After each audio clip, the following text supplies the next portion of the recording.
सकाळू सकाळू दोकान शटर खोलु खोलु सुभिथिला भयंकर गर्जन। सुसु गर्जन रे कंपी थिला पूरा दोकान। भयरे दोकानी डाक पकाइथिले आखपाख लोकंकु। समस्ते मिसी खोजिथिले सुसु गर्जन आसुछि केउठु।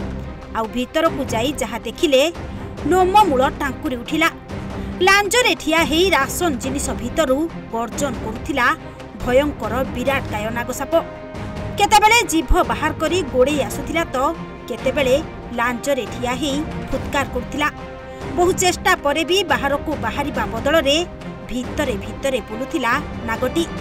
शेषरे बाध्य होई स्नेक हेल्पलाइन सदस्यंकु डाकिथिले दोकान मालिक जनक। आउ तापरर दृश्य आपणको आखि सामनारे। दर्शक बंधु, तेजराती दोकान गोदाम रु बाहरिला विराट काय नागसाप। लांजरे ठिया हेई करुथिला फं फं गर्जन। मनीष देखिले गोड़े आसुथिला। दोकानी जनक किछि करि न पारी शेषरे गंजाम जिला कोंकरडा ग्रामरु डाकिले स्नेक हेल्पलाइन को। स्नेक हेल्पलाइन रो कर्मचारी आसी सापकु दोकान रु बाहर करिबा सह गोटे चॉकलेट डबारे धरि नेई छाडिले स्थानीय जंगल रे।